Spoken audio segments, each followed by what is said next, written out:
क्षत्रिय का कर्तव्य है कि सीमाओं की रक्षा करना, दुर्बलों को साथ सहकार देना, ब्राह्मण गौ की रक्षा करना।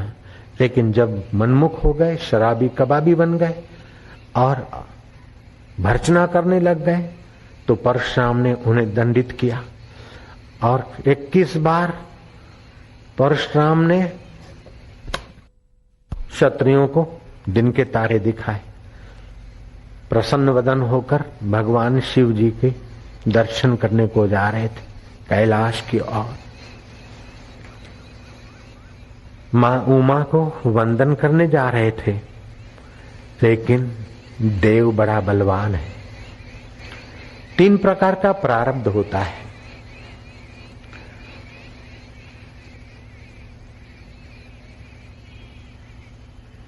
मंद, तीव्र, तर तीव्र। मंद प्रारब्ध तो पुरुषार्थ से बदला जाता है। तीव्र प्रारब्ध को आपका पुरुषार्थ और किसी सत्पुरुषों के आशीर्वाद कृपा की जरूरत है। तर तीव्र प्रारब्ध तो अवश्यमेव भोक्तृत्वम कृतम कर्म शुभाशुभम। तर तीव्र प्रारब्ध तो सभी को भोगना पड़ता है।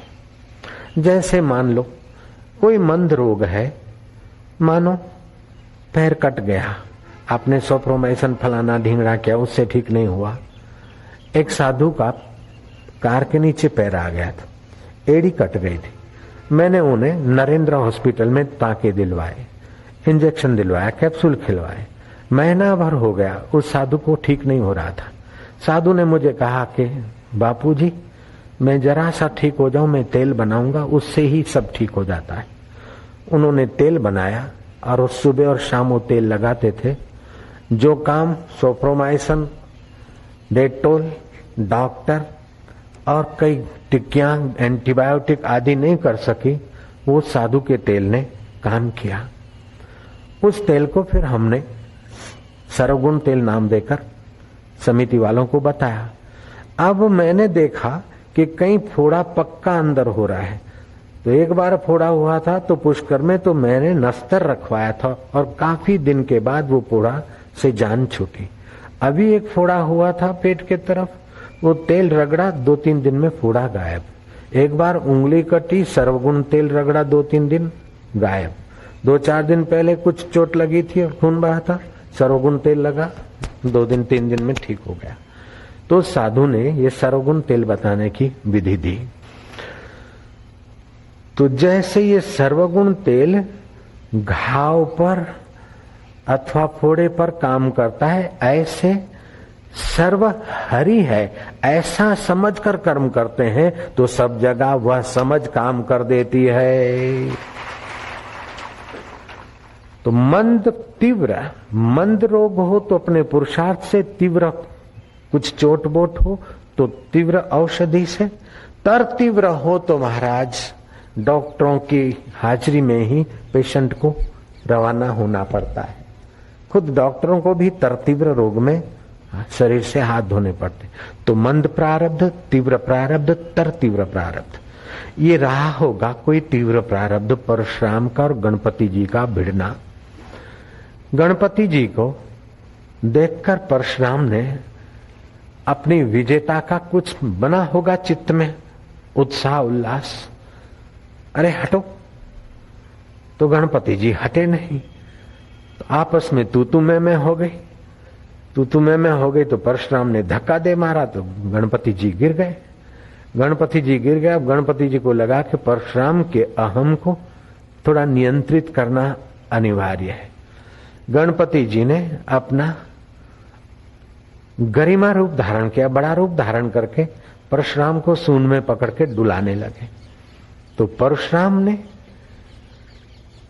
अपने गुरु इष्ट देव शिव जी के स्तोत्र का कवच धारण किया और सुमरण किया श्री कृष्ण का, और अपना परशु बाएं दांत पर दे मारा।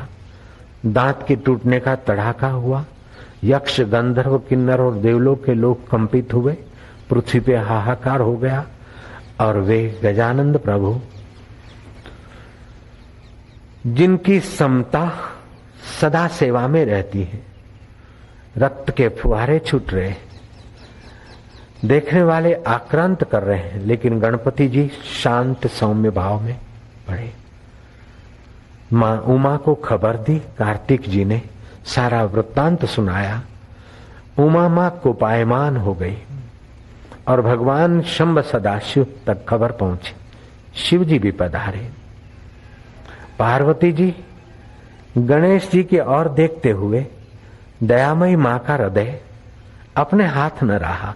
ऐसी कौन सी मां है कि बेटे के रक्त के फुहारे देखकर चुप बैठे, और वे जगत जननी पार्वती जी कुपित होकर कहती हैं कि अरे परशुराम, तुझे इतना अहंकार आ गया, जो मक्खी पर भी कभी वार नहीं करता।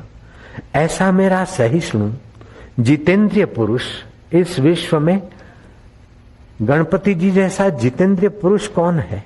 इसलिए तो इसकी अग्र पूजा होती। और ऐसे क्षमाशील और संयमी मेरे पुत्र को तूने स्तोत्र और कवच का स्मरण करके अपने परशु का दुरुपयोग किया है। ये अगर चाहे तो तेरे जैसे हजारों जंतुओं को अपनी सूंड में अथवा अपनी शक्ति से कुचल सकता है, फिर भी शांत बैठा है। अरे परशुराम, तू अपने को आखिर क्या समझता है? पतिव्रता में पार्वती मां की बराबरी कौन कर सकता है, और संयमी पुरुषों में गणपति की बराबरी कौन कर सकता है?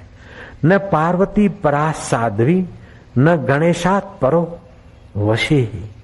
पार्वती के समान कोई साध्वी नहीं, और गणेश जी के समान कोई इंद्रियों को वश करने वाला पुरुष नहीं।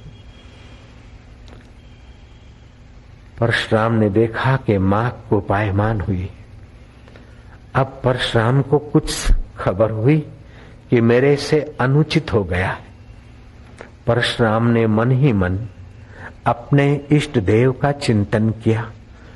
श्री कृष्णम शरणम मम रक्षमाम रक्षमाम। जो ही आर्त भाव से भगवत शरण गए, भगवत शरण जाने वाला पुरुष तमाम आपदाओं से सहज में बच जाता है। भगवत शरणागति योग बड़ा सलामती योग है। आपको किसी न किसी की शरण तो जाना ही पड़ता है। हर छोटे को बड़े की शरण जाना पड़ता है। छोटे चपरासी से, क्लर्क से, तहसीलदार से लेकर और तमाम ऑफिसरों को किसी न किसी बड़े ऑफिसर से थोड़ा बहुत इस रास्ता बनाए रखना पड़ता है। अब एक दूसरे मनुष्यों की शरण जाओ तो मनुष्यों के सारभूत जो परमात्मा है वो तुम्हारा आत्मा होकर बैठा है। अगर उसकी शरण जाने की कला आ जाए तो तुम्हारे दुख तो दूर हो जाएंगे, लेकिन चित्त चैतन्य के आनंद और करुणा से भर जाएगा। गांधी जी के बेटे की तबीयत ठीक नहीं हो रही थी। आखिर पारसी डॉक्टर ने कहा कि अंडा डालकर दूध में पिलाओ। बोले शरीर को ठीक करने के लिए हृदय खराब करना, आदि भौतिक के फायदे के लिए आध्यात्मिक को बिगाड़ना, ये मूर्खता है, ये मैं कभी नहीं कर सकता। पारसी डॉक्टर चिढ़कर चला गया। तुम मिट्टी ललाट पे रखो या तो पोते रखो और तुम्हारे बेटे को तुम ही ठीक करो, हम जाते हैं। पारसी डॉक्टर चला गया। गांधी जी ने अपना कंबल बंबल उठाया और जो कुछ प्राकृतिक चिकित्सा जानते थे किया, लेकिन तुरंत फायदा तो नहीं हो रहा था। गांधी जी चले गए समुद्र किनारे और आर्त भाव से राम जी को प्रार्थना करने लगे कि लोग कहते हैं कि मणिलाल मेरा बेटा है, लेकिन प्रभु वास्तव में मेरा बेटा मणिलाल नहीं, सभी तुम्हारी संतान है। ये तो शरीर भी तुम्हारा है, अन्न तुम्हारा, धरती तुम्हारी, जल तुम्हारा, उससे बना ये तन तुम्हारा, इसी तन से गुजरा मणिलाल भी तो तुम्हारा और मणिलाल का जीवात्मा भी तुम्हारा। हे राम, अब वो मेरा पुत्र नहीं, मैं उसे नहीं संभाल सकता हूं, तुम ही उनकी रक्षा करो। प्रार्थना करते करते गांधी जी अनजाने में उस मौन अवस्था में पहुंच गए थे जहां हृदय और शब्द एक हो जाते हैं। रामकृष्ण कहते हैं हृदय और आपकी प्रार्थना जब एक हो जाती है तो तुम्हारे अंतर आत्म परमात्मा का वहां सिक्का लग जाता है। प्रकृति नियम बदलने को तत्पर हो जाती है। गांधी जी प्रार्थना करके लौटे, उसके पहले तो मणिलाल को थोड़ा पसीना निकला। माँ से पूछा पिताजी कहाँ गए, और पिताजी को लेने दरिया के किनारे तरफ मणिलाल आया। गांधी जी दंग रह गए। कई दिनों से बिस्तरे के हवाले बैठा और चल फिर के यहाँ पहुंचा। गांधी जी को लिखना पड़ा कि पानी पीने से प्यास मिटती है, भोजन करने से भूख मिटती है, लेकिन हो सकता है कि भोजन से भूख न मिटे, पानी से प्यास न मिटे, लेकिन सच्चे हृदय की प्रार्थना मेरा राम सुनता है और मुसीबत मिटती है। अब देखें मिटती है कि नहीं मिटती, ऐसा संदेह रहेगा तो फिर कभी नहीं भी मिटे। लेकिन संदेह रहित भगवत प्रार्थना करने वाले परशुराम ने जो ही प्रार्थना की, जैसे चाहूं और देखने वाली द्रौपदी ने देखा कि अब बड़े बड़े महारथी लकीर के फकीर हुए बैठे हैं और ये अभागा दुशासन तो मेरे चीर हड़के ही रहेगा, मेरी साड़ी खींचने को उद्यत हो रहा है। द्वारका धीश बस बोली, द्वारका बोली तब द्वारका में थे, और धीश बोली तो परमेश्वर का वस्त्रावतार हुआ। दुशासन खींचता गया, वो बिचारी घूमती गई। जैसे एक्सल के आधार पर हब घूमता है, पहिया घूमता है, ऐसे वो घूमती गई, वो खींचता गया, वो घूमती गई, वो खींचता गया, खींचता गया, वो घूमती गई। आखिर हाथियों का बल रखने वाला दुशासन थक गया, पसीने से तरबतर हो गया और बकने लगा कि नारी है कि साड़ी है, न नारी है न साड़ी है, वो करुणा वरुणालय का वस्त्रावतार है। परशुराम ने भगवान कृष्ण की मनोमन प्रार्थना की। देखते ही मां को पायमान होकर परशुराम पर प्रहार करे, इतने में तो नन्हा मुन्ना एक आकर्षक वामन स्वरूपा दे दिव्यमान तेजोमय बालक परशुराम के आगे खड़ा है। वो ब्राह्मण बालक को देखकर शंभ सदाशिव जान गए, उठकर खड़े हुए और शिव जी स्तुति करने लगे। तो मां उमा चुप कैसे रहे। उस बालक के रूप लावण्य ओज तोज को देखकर मां का कोप स्नेह में बदल गया और शिव जी स्तुति करने लगे। मां समझ गई कि ये कोई साधारण नहीं है, ये परशुराम के इष्ट देव इस रूप में प्रकट हुए हैं। इष्ट देव ने परशुराम को कहा कि परशुराम निश्चित ही तुमने बड़ी भारी गलती की है, अब इस गलती का दंड तुझे मां दे, चाहे तो मां से तू क्षमा करवा दे, जैसा तुझे उचित लगे। परशुराम, ये काल की गति जानी नहीं जाती है, तीव्र प्रारब्ध की गति जानी नहीं जाती। तुम्हारे जैसे बुद्धिमान और गणपति जैसे महान आत्मा के बीच भी ऐसा संघर्ष, ये काल बड़ा बलवान है, लेकिन उससे भी ज्यादा बलवान है भगवत कृपा और भगवत प्रार्थना। तुम भगवत प्रार्थना करके भगवती को रिझा सकते हो और तुम्हारी आपदा टाल सकते हो। तब परशुराम ने प्रार्थना की, रक्ष रक्ष जगन माता अपराधम रक्षमेव, रक्ष रक्ष जगत माता अपराधम में रक्ष में, शिशु नाम अपराधेन कृतो माता ही कुप्यति, शिशु नाम अपराधेन कुतो माता ही कुशति, रक्ष रक्ष जगन माता अपराधम रक्षस्व में, शिशु नाम अपराधेन कुतो माता ही कुशति। हे जगत जननी, रक्षा करो रक्षा करो, मेरे अपराध को न देखो, क्षमा कर दो। माता, कहीं बच्चे के अपराध करने से माता कुपित होती है। तब वामन भगवान कहने लगे, प्रभु भोलेनाथ और मां जगदम्बे, तुम तो आद्य शक्ति हो, आपके तो परशुराम भी पुत्र है और गणपति भी पुत्र है। मां, नन्हा भी बालक तेरा और बड़ा भी बालक तेरा, बड़ी भूल करने वाला बड़ा मूर्ख भी तेरा और नहीं भूल करने वाला नन्हा भी तेरा। अब मां, तू तो सबकी आधार शक्ति है। हे मां, कृष्ण की सत्ता भी तू है और जगत जननी भी तू है। मां, तू प्रसन्न हो प्रसन्न हो। और मां का हृदय तो कैसा होता है, माताओं से पूछो, अथवा मां को पायमान होती है बच्चों पर और थोड़ी देर में कैसी मिठाई खिलाती है, वो देखकर समझ जाओ मां तो मां होती है। मैंने सुनी है कहानी। एक नगर सेठ मर गया, अथाह संपत्ति छोड़ गया। एक लौता बेटा लोफरों के संग में आया और वैश्या के पास जाने लगा। कोई वैश्या की बुद्धि प्रेरक परमात्मा था। एक वैश्या के पास गया, उसने कहा वैश्या को कि तेरा नाम सुना है, तू बड़े बड़े सम्राटों से ही मिलती है, लेकिन मैं सम्राटों से कम नहीं। एक रात के लिए तू मेरे को अपने पास रहने दे। वैश्या ने देखा कि ये बड़े घर का लड़का है, इस गंदे रास्ते आएगा तबाह हो जाएगा। उसने कहा मैं नहीं। बोले तू जो मांगे मैं दे देता हूँ, तुझे सुवर्ण दूं, अंगूठी दूं, चैन दूं, मेरे सारे गहने गांठे दूं, और भी कुछ दूं, तू मांग ले। वैश्या ने ऐसी शर्त रखी कि वो न दे सके। वैश्या ने कहा तेरी माँ का कलेजा ला के दे तो मेरे घर में रह सकता है रात भर। वो शराब के नशे में दुर्बुद्धि युवक गया, माँ ऊपर की मंजिल में सोई थी। सुनिए मैंने कहानी, सत्य समझाने के लिए होती है कहानी। छुरा निकाला और माँ का कलेजा काटा। नशे नशे में चलते चलते गिरा तो कलेजे से आवाज आई, बेटा तुझे चोट तो नहीं लगी? अरे माँ तू तेरी चोट भूल गई और बेटे की चोट तुझे याद आ रही, तभी तो तू माँ है।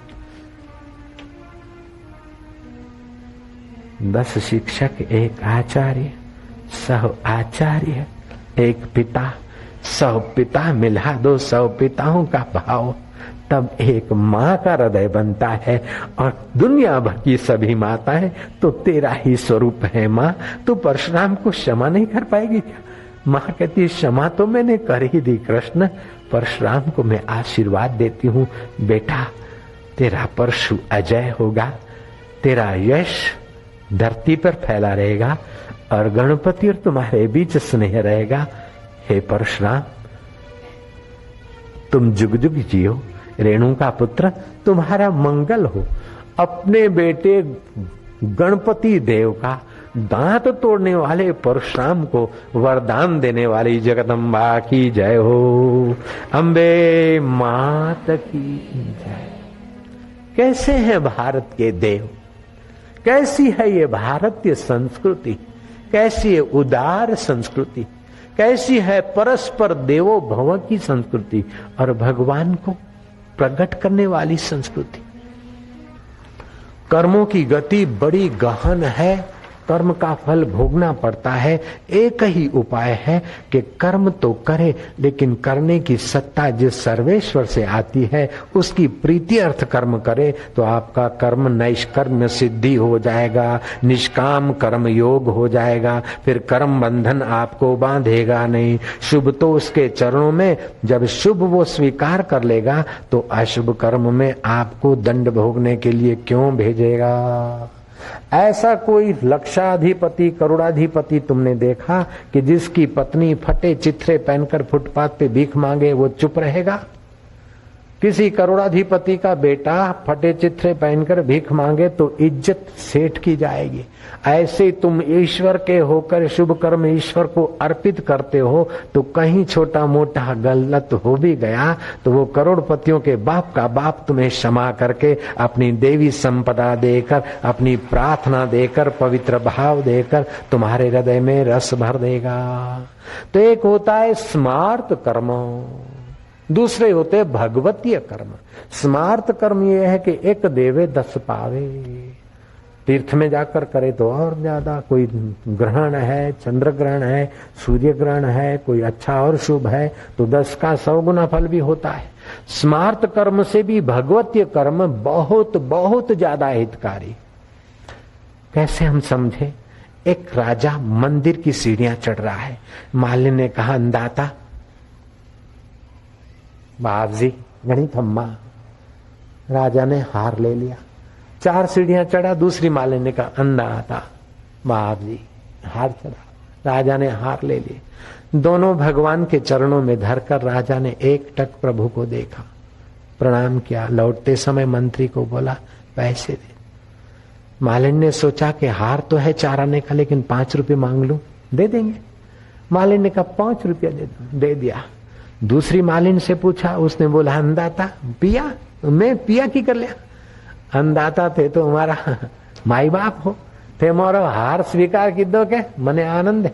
मु तो ये प्रार्थना करूं कि रोज घणु जीवो अंदाता, खम्मा पधारो, रोज मोरो हार लियो।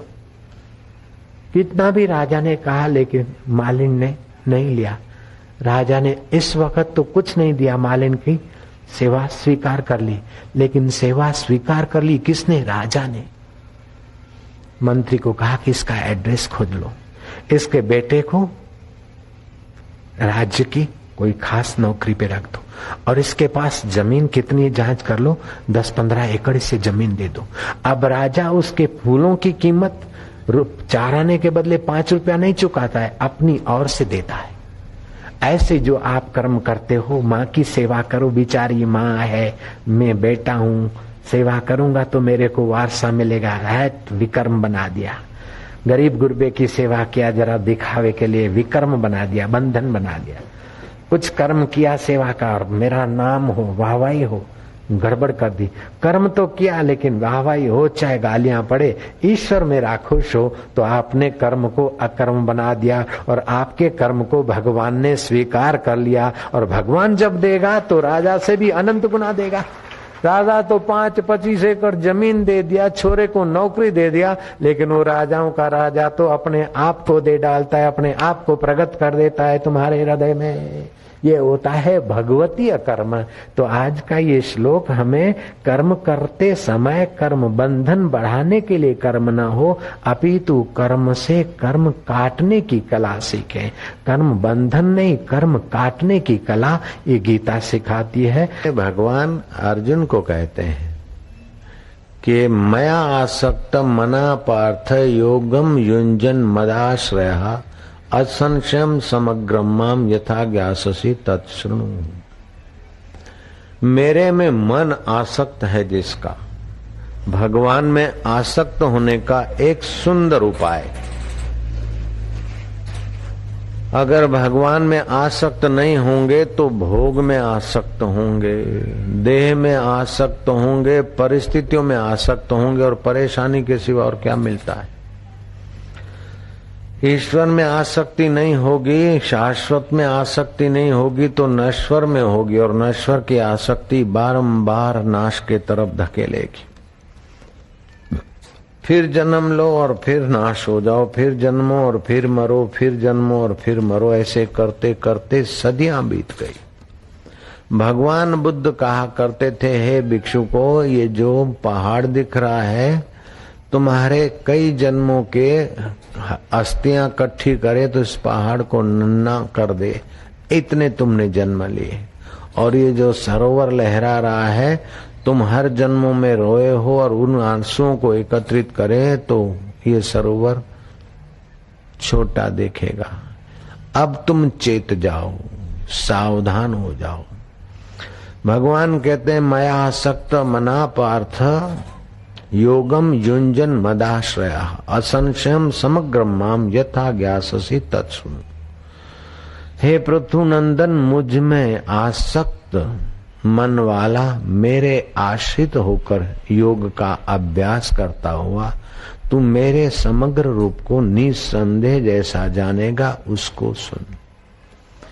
भगवान के समग्र स्वरूप को जानने के बाद आपका समग्र व्यवहार भगवतमय हो जाएगा। आपकी निगाह साकार निराकार और उनसे विलक्षण सभी में परमात्मा को देखोगे। जैसे सोने को जान लिया तो गहने को देखते भी सोने को देख रहे हैं, और सोने को देखते हुए भी सोने को देखते, और सोने को एक गोल लगड़ी जैसा बना दो या कुछ सिक्का बना दो तभी भी आप सोने को जानते हैं। ऐसे भगवान के समग्र स्वरूप को जानने वाले के लिए साकार निराकार का भेद नहीं रहता और दूरी नहीं रहती। जो सदा है वो अभी है, जो सब में है वो मुझ में भी है, जो सर्वत्र है वो यहाँ भी है। उसके लिए दिल ने तस्वीरें हैं यार, जबकि गर्दन झुका ली, मुलाकात कर ली। ये तो योग अभ्यासी के लिए है। ज्ञानी के लिए तो खुली आंख परमेश्वर का दर्शन, खुली आंख अपने सच्चिदानंद स्वरूप का दीदार हो जाता है। फिर घोर युद्ध जैसे घोर कर्म करते समय भी अर्जुन को भगवत तत्व की विस्मृति नहीं होती। तो भगवान में आसक्ति हो जाए। भगवान में आसक्ति के बिना जगत की आसक्ति मिटेगी नहीं, और जगत की आसक्ति मिटे बिना दुखों का अंत नहीं होता। दुखों का रूपांतर हो जाता है, अंत नहीं होता। जैसे कठियारा बोझा से दुखी होकर गर्दन की पीड़ा सहते हुए वो काठी के बोझे को दाएं कंधे पर लिया, बोलता है हाश आराम हुआ। फिर दायां कंधा थका तो उठाकर बाएं कंधे पर किसी ने रखवा दिया, बोले हाश आराम हुआ। फिर बेच दिया, हाश पैसे मिले, बोले हाश आराम हुआ। सामान खरीदा, घर लाया, खाया पिया, पेट पे हाथ घुमा के बोलता है हाश अब सुख मिला। लेकिन दूसरी सुबह होती है वही कुहाड़ी और वही रस्सी और वही फिर हाश चालू। दुख ने रूप बदले, बाकी दुख मिटा नहीं। ऐसे ही पढ़ने पास हो जाएं हाश, 8वीं हो गए, 9वीं हो गए हाश, ऐसे करते करते ग्रेजुएशन हो गया हाश। फिर बोल रहे अब शादी हो जाए, शादी हो गई, बोले हाश, सुख से शादी विवाह हो गया हाश। तो हाश टिक गई नहीं, अब नौकरी प्रमोशन हो जाए, फिर बच्चे हो जाए, अंत में बच्चे पढ़े लिखे सेट हो जाए। अब सेट हो गए और बुढ़ापे ने अपना मुंह देखा है, अब चाचा बोलता है क्या रे मर गए, इससे तो बस संसार में कोई सुख नहीं, मर जाए तो सुखी हो जाऊं। लेकिन बड़े भैया मरने के बाद भी सुख का शाश्वत कोई गारंटी नहीं। मरो मरो सबको कहे, मरना न जाने कोई, एक बार ऐसा मरो कि फिर मरना ना होई। और ऐसे मरने की कला है कि भगवान में प्रीति हो जाए, भगवान में आसक्ति हो जाए। भगवान में प्रीति, भगवान में आसक्ति। तो जब भगवान में अपनापन होगा तो आसक्ति प्रीति होगी, और जहाँ प्रीति होती है वहाँ स्मृति होने लगती है। हम लोग आश्रय संसार का लेते हैं, प्रीति संसार की करते हैं और उपयोग भगवान का करते हैं। मंदिर में जाते हैं, त्वमेव माता च पिता त्वमेव, फिर उधर देखते हैं जूते चप्पल की ओर, त्वमेव बंधु च सखा त्वमेव, उन्हीं का आश्रय ले। फिर भगवान के तरफ त्वमेव विद्या द्रविणम त्वमेव, फिर बच्चों परिवार के तरफ त्वमेव सर्वम मम देव देवा। तो आसक्ति परिवार की, प्रीति परिवार की, यहाँ प्रॉब्लम सॉल्व करने की होती तो मंदिर में होते हुए भी हम संसार में ही हैं। लेकिन तुम संसार में होते हुए भी मंदिर में पहुंच सकते हो अगर भगवान में प्रीति हो जाए। भगवान में प्रीति हुए बिना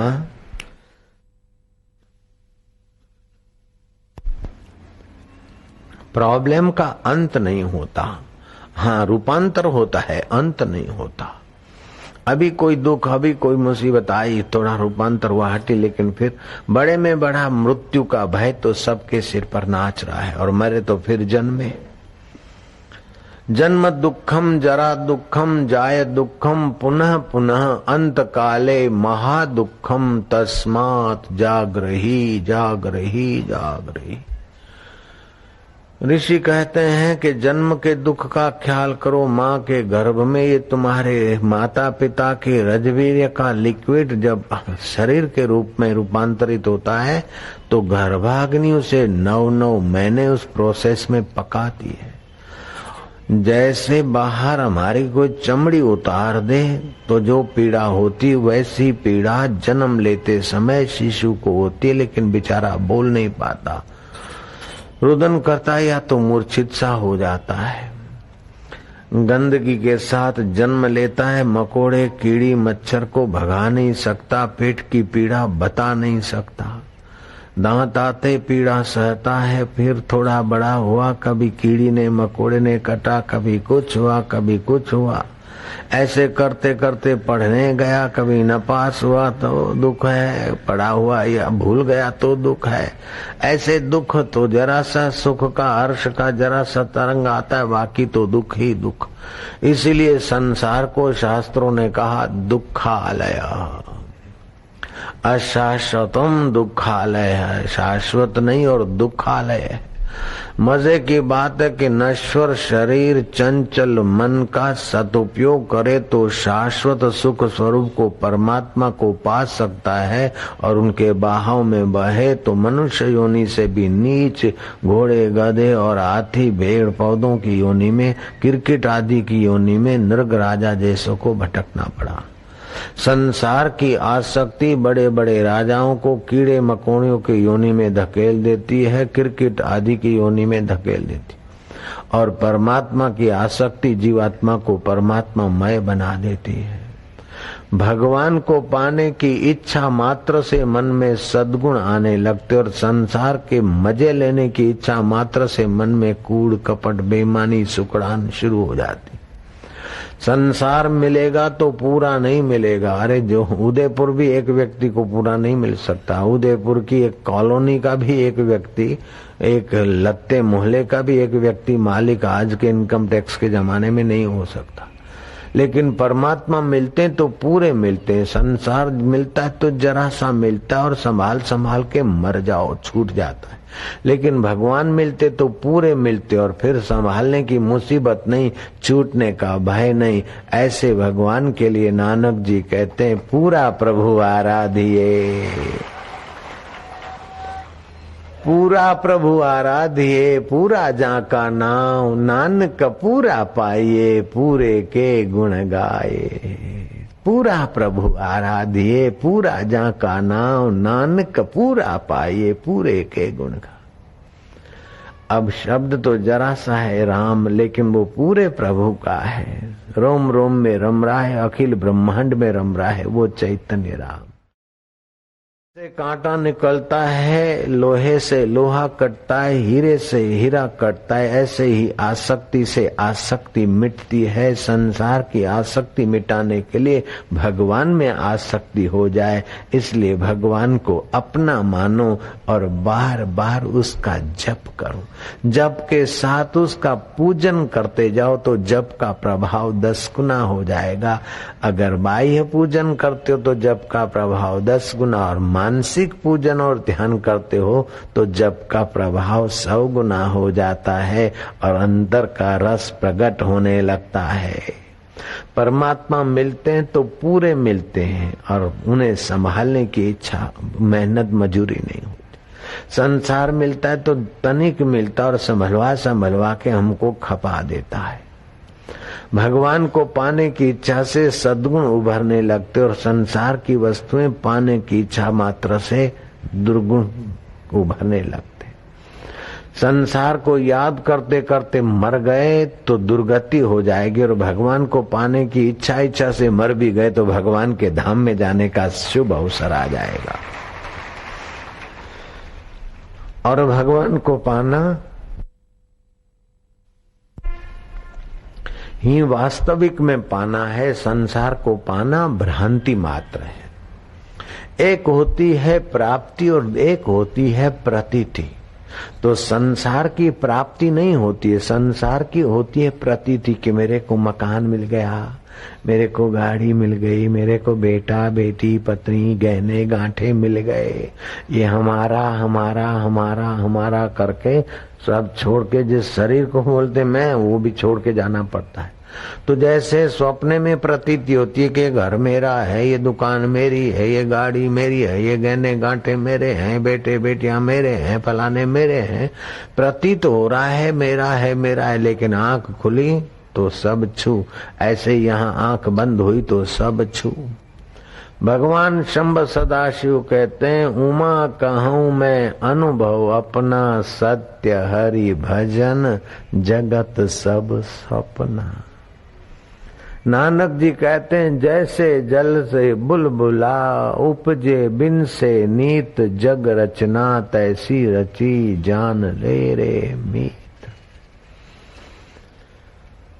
जैसा स्वप्न रैन का तैसा ये संसार। राजा स्वप्न देख रहा था, बड़ी प्रसन्नता में था।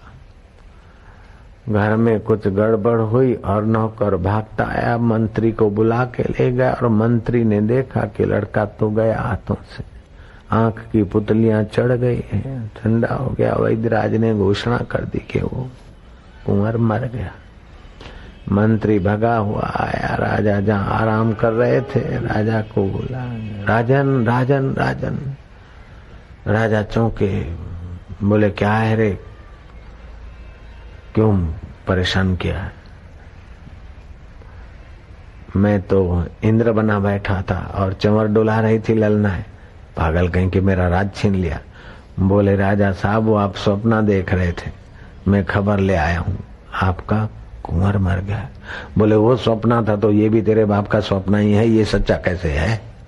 जयराम जी की वो स्वप्न था तो ये भी स्वप्न है, चलो इसकी विधि विधान करे, लेकिन है स्वप्न। तेरा बचपन स्वप्न हो गया, मेरा बचपन स्वप्न हो गया, बचपन के सुख भी स्वप्ने हो गए, दुख भी स्वप्ने हो गए, बचपन के मित्र भी स्वप्ने हो गए और नन्हे मुन्ने याद शत्रु भी स्वप्न हो गया, जवानी के दिन भी स्वप्न हो गया, अब तेरी मेरी उम्र हो गई है, ये भी तो स्वप्न है।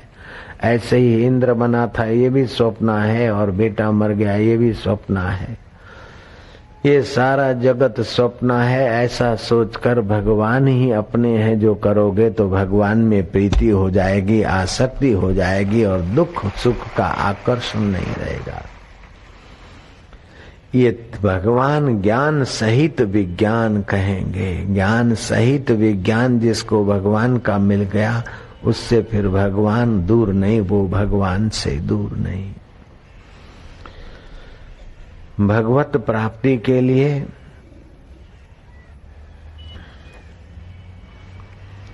भगवान को मेरा मानना और अपने को भगवान का जानने का।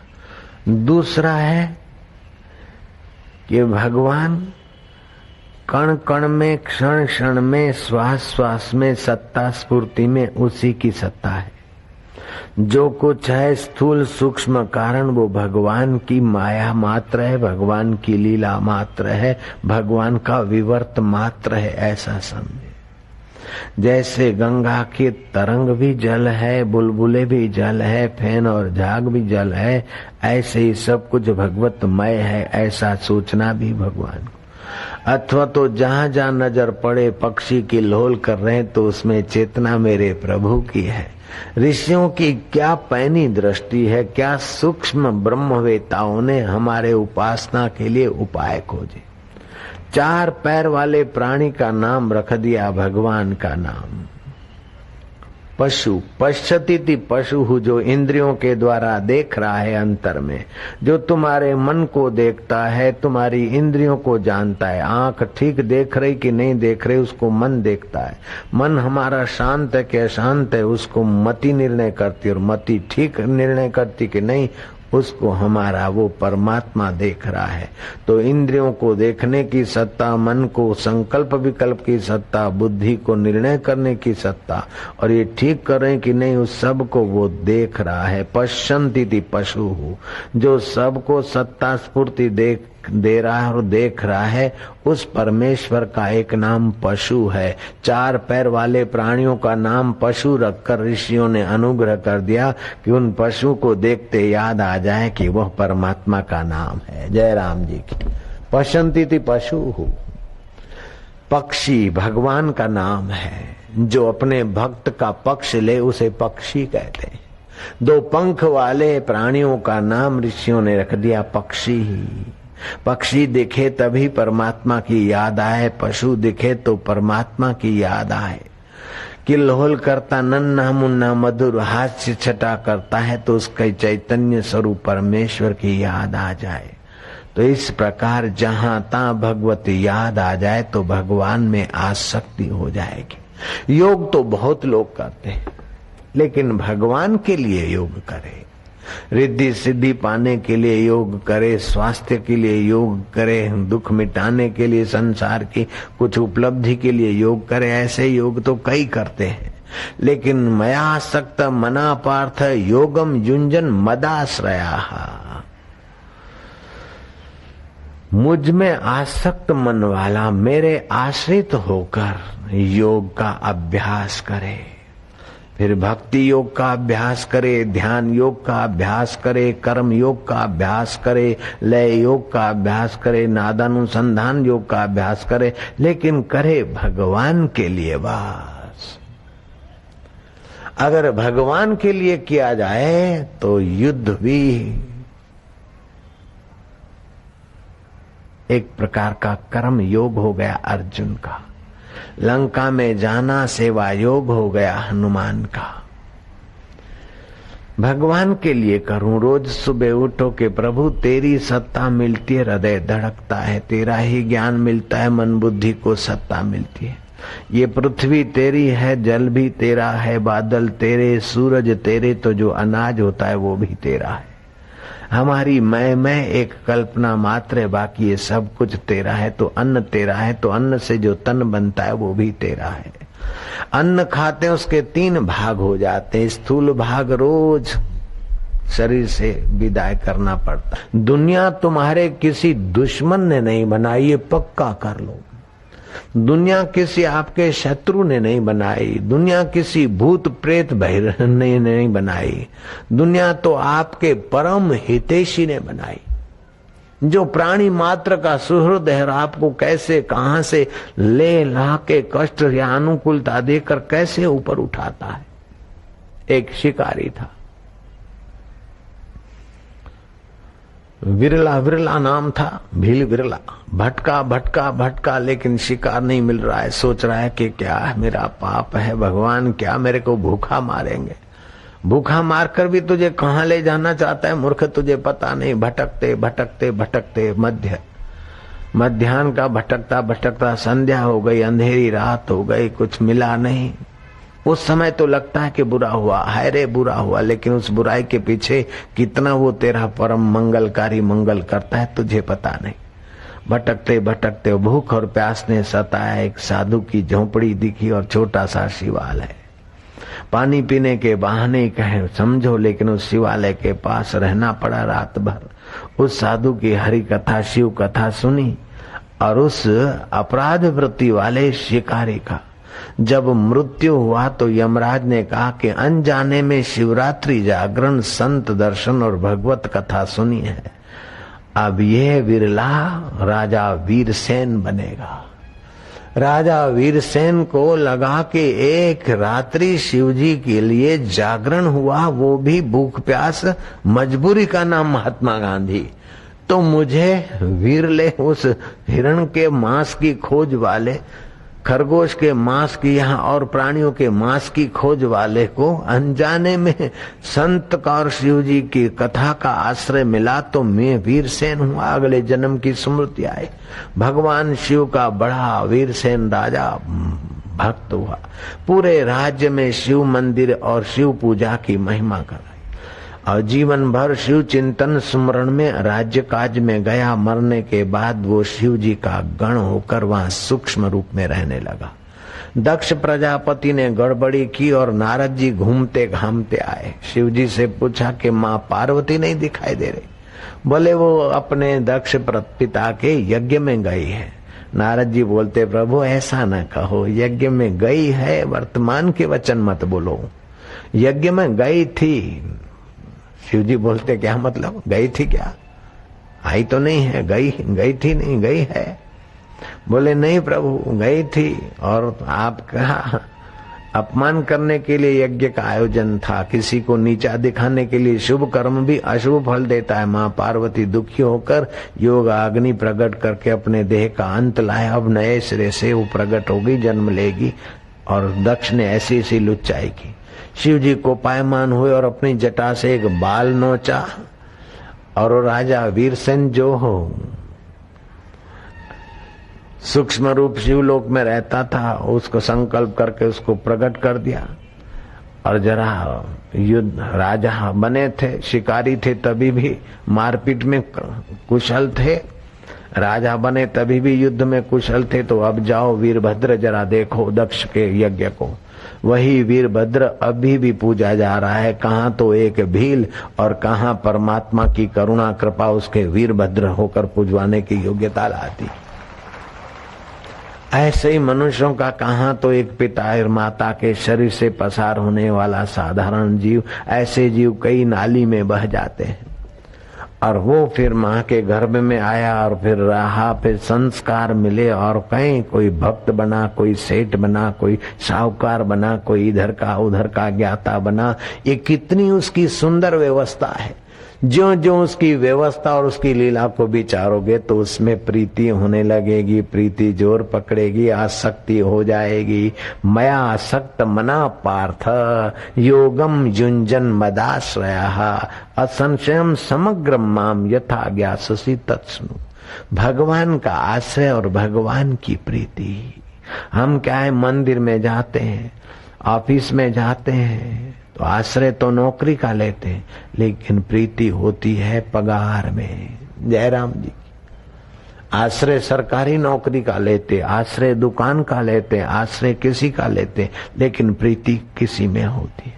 लेकिन यहाँ भगवान का ही आश्रय और प्रीति भी भगवान में, तो काम बन जाए। यूं भगवान का आश्रय न ले तो महाराज नश्वर का आश्रय लेना पड़ेगा, और नश्वर का आश्रय ले लेकर नाश को ही प्राप्त हुए हैं। हर जन्म में कुछ बने, कुछ जाना सीखा, अंत में मृत्यु के झटके ने नाश कर दिया। ऐसे कई जन्मों का जो कुछ पाया था वो नाश हो गया, तो इस जन्म का भी ऐसा ही होने वाला है। बुरा मत मानियो।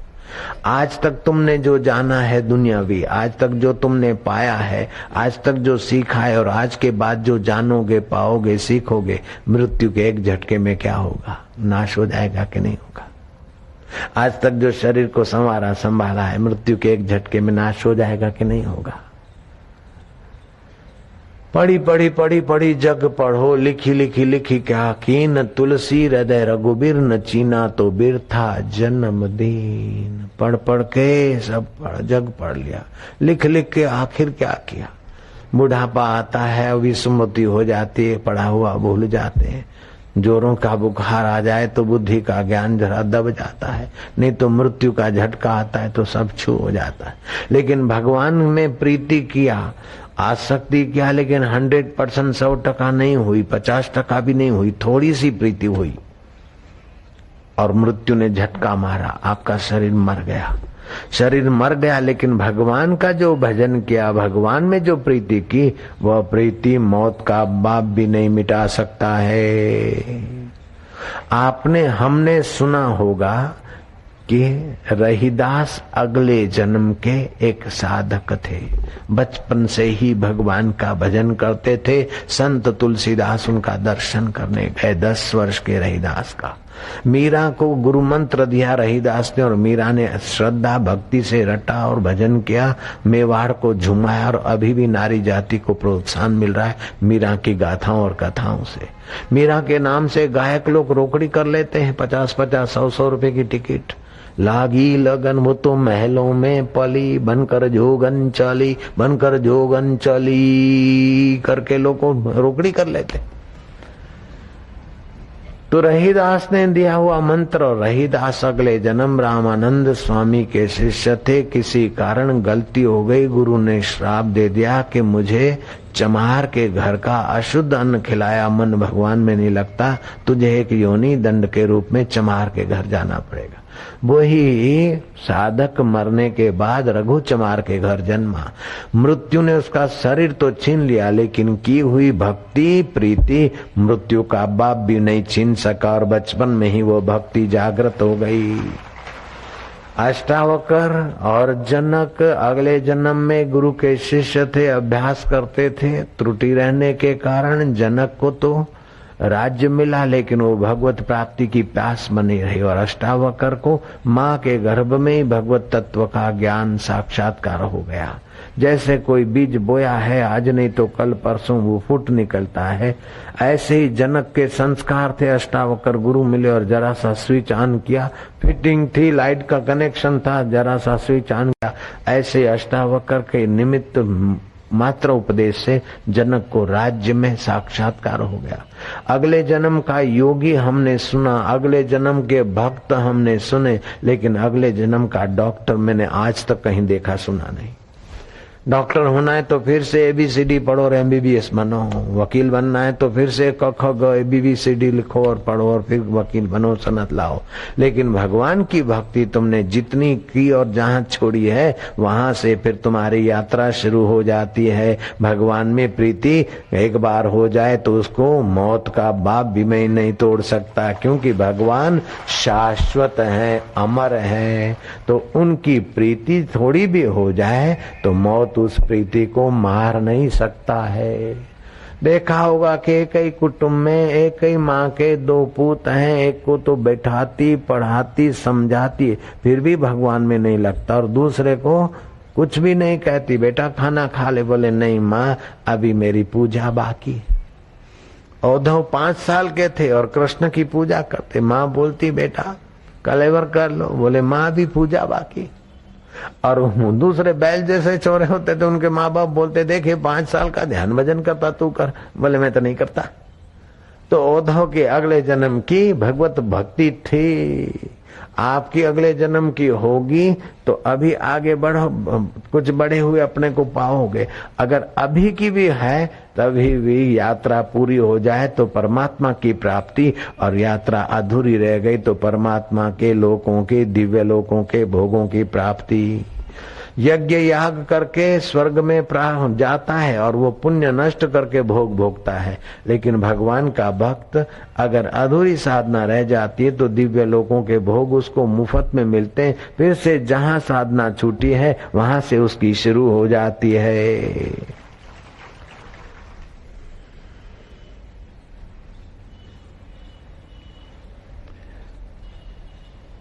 ये गणेश चतुर्थी का उत्सव और गणपति का पूजन महाराष्ट्र में मनाया जाता है, रजपूताना प्रांत में, और महाराष्ट्र में गणेश चतुर्थी का खूब धूमधाम से उत्सव होता है। गणेश चतुर्थी और भादरवा सुद चौथ, इन दोनों का अलग अलग उपयोग है। भादरवा सुद चौथ कैसे बनी कि कथा कहती है कि एक बार नारद जी घूमते घामते शिवलोक में गए और नारद जी के पास दिव्य फल था। देवयोग से ब्रह्मा जी भी वहां बैठे थे। नारद जी ने वो फल शिव जी के आगे धरा तो गणपति जी और कार्तिक दोनों वत्स बैठे थे। एक फल था और बड़ा सुंदर सुहावना अलौकिक आकर्षक फल था। हंसते हंसते शिव जी ने पूछा ब्रह्मा जी से कि ब्राह्मण ये एक फल किसे दूं? ब्रह्मा जी ने कहा कि गणेश जी छोटे हैं तो नियति तो ये कहती है कि उन्हीं के हिस्से दे दो। शिव जी ने गणेश को थमा दिया। गणेश को सूझी लीला करने की, ब्रह्मा जी सृष्टि करने का जब संकल्प करके अपने ब्रह्मपुरी में बैठे तो गणेश जी विचित्र रूप बनाकर खड़े हो गए। तो ब्रह्मा जी थोड़े चकित से हुए। ब्रह्मा जी चकित हुए, गणपति मंद मंद मुस्कुराए और गणपति की लीला देखकर ब्रह्मा जी चकित से हुए, थोड़े कांपे भी और हंसे भी। इन दोनों का हास्य विलास रूप लावण्य और सौंदर्य के अहंकार से भरे हुए चंद्रमा ने देखा और चंद्रमा ने खिल्ली उड़ाई गणपति की। ब्रह्मा जी तो गणपति के मूल चैतन्य स्वभाव को जानकर प्रेम पूर्वक हंसे थे, विनोद पूर्वक प्रेम पूर्वक।